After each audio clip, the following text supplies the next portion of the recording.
ये मैं नहीं। मतलब किस लेवल की उत्तेजना भरी थी इस औरत के अंदर कि अतुल को प्राइवेट पार्ट चाटने को कहती थी।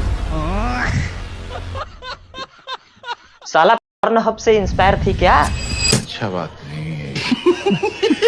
अगर इतने सारे सबूतों और गवाहों के होने के बाद भी न्याय ना मिले तो कोर्ट के जजों को हाथों में चूड़ियां पहन लेनी चाहिए और कोठा ज्वाइन कर लेना चाहिए वहां पे मुजरा करने के लिए।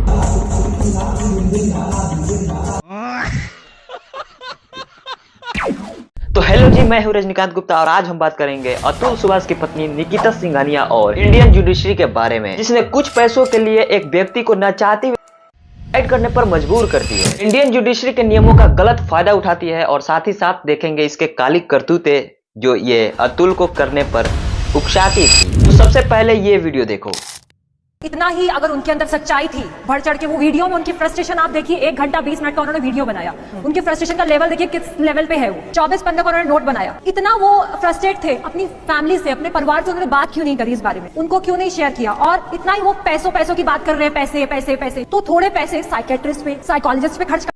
भाई साहब, एक तो अतुल की जान गई, ऊपर से ये मोहतरमा क्रिटिसाइज कर रही है जिसका नाम है चारू शर्मा। तो नोटिस करने वाली बात है कि सबसे पहले ये मैडम तो अपने खुद के कपड़े बहुत छोटे पहन रखे हैं जिसपे इनके बड़े बड़े संस्कार दिख रहे हैं, ठीक है।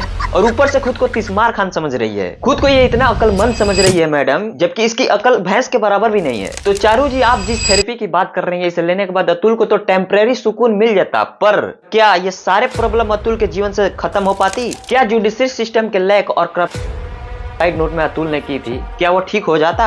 क्या हस्बैंड को एटीएम मशीन होता है कि वाइफ के काम करते हुए, ठीक ठाक जॉब होते हुए भी उसके मेंटेनेंस के लिए पैसे चाहिए, उसके सेटलमेंट के लिए करोड़ों रुपए चाहिए, और फिर वही पैसा यूज करके, उसी के पैसा यूज करके बार बार उसी पे केस कर रही है, और एक नहीं, दो नहीं, 9 केसेस। तो आप बताओ चारू मैडम, बड़े बड़े संस्कार दिखाकर बात करने वाली, क्या ये थेरेपी से सारा चीज ठीक हो पाता? इस बंदे को तुमने कभी देखा है कितना काम था, कितना स्ट्रेस था, कैसे ऑर्गेनाइज करके सारे हर चीज कर रहा था। उसके फेस पे थोड़ा भी गुस्सा नहीं था, तो उसको थेरेपी की जरूरत नहीं थी। उसने इनफैक्ट ये बोला कि इस एटीएम मशीन को ही मैं बंद कर देता हूँ, इन एटीएम मशीन के पैसों के यूज करके मुझ पे ही बार बार जो केस किए जा रहे हैं उसको ही मैं स्टॉप कर देता हूँ। मतलब अपने आप को एलिमिनेट कर देना उस प्रोसेस से, जिससे उसके पेरेंट्स, उसके ब्रदर को हरास ना किया जाए और सिस्टम उसका फायदा ना उठा पाए। तो बड़े बड़े संस्कार दिखाकर थेरेपी की बात करने वाली चारू मैडम, उसे थेरेपी की जरूरत नहीं थी, उसे एम्पैथी की जरूरत थी, जो आप जैसे लोग बिल्कुल नहीं दिखा रहे हो। You bloody fool. अब ये वीडियो देखो। मेरा बच्चा सब बर्दाश्त किया, हम लोग को भी नहीं सहने दिया, अपना कष्ट अपने झेलता रहा, अंदर ही अंदर घुट गया, एकदम बर्दाश्त से बाजुल कर दी। मेरा बच्चा एकदम, उनको कुछ नहीं, उनको तो 40 बार बेंगलोर, कम से कम 40 बार गया होगा बेंगलोर से जौनपुर, और मैंने इतनी धारा उस पर, एक खत्म हो जाता था केस तो दूसरा लगा। थोड़ा सोचो आप किस लेवल का मतलब दुख हुआ होगा, किस लेवल का दर्द गम से मतलब वो बंदा गुजर रहा होगा कि वो अपने पेरेंट्स को, अपने ब्रदर को बिना बताए, मतलब अपने गमों को बिना किसी से शेयर किए, भाई साहब एक माँ से उसका बेटा छीन लिया, वो भी एक नार लेडी की वजह से। इन गलत केसेस की वजह से लाखों आदमी सुसाइड करते हैं। यहाँ पर मेरी पत्नी बोलती है कि तो फिर तुम क्यों नहीं कर लेते? और ये सुन के वो जज हंस पड़ती है। शायद मेरी पत्नी और मेरी मदर इन लॉ और ये जज जो चाहते हैं वो शायद सही है, और इसी से शायद सब कुछ बंद होगा। तो मेरा जो अस्थि है वहीं कोर्ट के बाहर किसी गटर में बहा देना चाहिए, ताकि मैं ये जान जाऊं कि इस देश में क्या वैल्यू है एक लाइफ में। मेरे ही टैक्सेस के पैसे से ये कोर्ट, ये पुलिस सिस्टम मुझे और मेरी फैमिली को और बाकी लोगों को भी हरास करेगा। जो अच्छे लोग, माफ करना, जिस उम्र में मुझे अपने मम्मी पापा का सहारा बनना था, उस उम्र में उन्हें हमेशा। आप इस वीडियो से अंदाजा लगा सकते हैं कि निकिता सिंघानिया जो कि अतुल की पत्नी थी, उसकी लॉयर और जज कितना ज्यादा करप्ट थे कि पैसों के चलते कोर्ट में वुमेन एक्ट के नियमों का भाई साहब बहुत ज्यादा गलत फायदा उठाए। यहाँ तक करने के लिए भी निकिता के जज और उसके लॉयर ने ही उकसाया था। भाई साहब, पैसे के चक्कर में कोई इतना अंधा कैसे हो सकता है कि इसके चलते अपने पति की जान ले ले? जी हाँ, आप आगे देख सकते हैं वीडियो में। और तो और भाई साहब, जिसके ऊपर 9 केसेस लगे हुए होंगे, उसके दिमागी हालत क्या होगी भाई साहब? बाप और भाई को बोलूंगा कि बिना किसी कैमरे के मेरी पत्नी या उसकी माँ या उसके किसी भी फैमिली मेंबर से बिना कैमरा पब्लिक प्लेस के ना मिले। आप रेप केस भी लगाया जा सकता है, कोई भी केस लगाया जा सकता है। तो बहुत ध्यान से, अगर किसी भी बात के लिए मिलेंगे तो पब्लिक प्लेस पे मिलेंगे। बाकी और औरतें होनी चाहिए हमारी तरफ से जो टेस्टिफाई कर सके कि कुछ गलत नहीं हुआ, कैमरा होना चाहिए तभी मिले। दूसरा कि मेरे मरे हुए शरीर के आसपास मेरी पत्नी या उसका परिवार की तरफ से कोई नहीं आना चाहिए।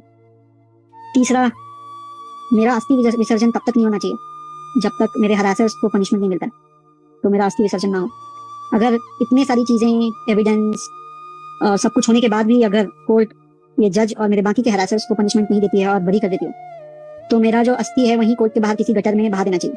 आप इससे अंदाजा लगा सकते हैं कि किस खराब मानसिक लेवल के थे अतुल के ससुराल वाले, जिसके चलते अतुल अपने वीडियो में अपने पेरेंट्स अपने भाई को पहले ही अलर्ट कर रहा है कि बिना फेस कैम बिना कैमरा के नहीं मिलना है ससुराल वालों से, नहीं तो ये रेप केस या अदर कोई केस उन लोगों पे भी लगा सकते हैं। जो कि ये बिल्कुल सही बात है, क्योंकि निकिता सिंघानिया के जितना भी लॉयर हैं और जज हैं वो सब के सब करप्ट हैं और भाई सब ये कुछ भी केस लाद सकते हैं। अतुल जाते जाते अपने वीडियो में 3 आखिरी इच्छा जाहिर करता है, जिसमें से दूसरा है कि डेड बॉडी के आसपास उसकी पत्नी या उसके ससुराल वाले कोई भी ना आए, और भाई साहब तीसरा है कि इतनी सारी एविडेंस होने के बाद भी अगर अतुल को जस्टिस ना मिले तो उसके अस्थियों को कोर्ट के बाहर ही बहा दिया जाए, जो कि बिल्कुल सही बात है। अगर इतने सारे सबूतों और गवाहों के होने के बाद भी न्याय ना मिले तो कोर्ट के जजों को हाथों में चूड़ियां पहन लेनी चाहिए और कोठा ज्वाइन कर लेना चाहिए वहां पे मुजरा करने के लिए।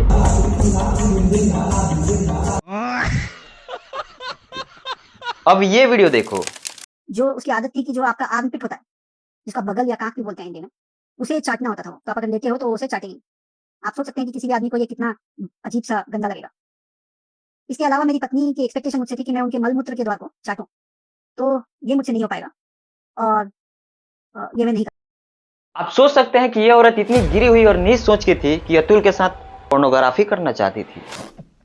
मतलब किस लेवल की उत्तेजना भरी थी इस औरत के अंदर कि अतुल को प्राइवेट पार्ट चाटने को कहती थी। साला पोर्नहब से इंस्पायर थी क्या? अच्छा बात नहीं है। अच्छा, पोर्नहब से इंस्पायर होकर अतुल को अपना प्राइवेट पार्ट चाटने को कहती है और फिर अतुल के मना कर देने पर ये उस पर 9 केसेस लाद कर भाई साहब 3 करोड़ की डिमांड करती है। 1 करोड़ इसके लिए, 1 करोड़ इसके लिए और 1 करोड़ इसके लिए। अबे निकिता सिंघानिया, जब तुझे यही करना था तो केस लगाकर पैसों की डिमांड क्यों की? पैसों के लिए ये सब करने की क्या जरूरत थी? सीधा स्टार बन जाती।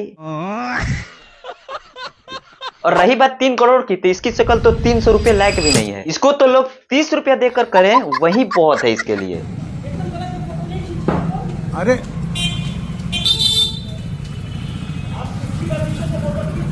भाई एक बार बात तो कर लिया, एक बार हम लोग से बात तो कर।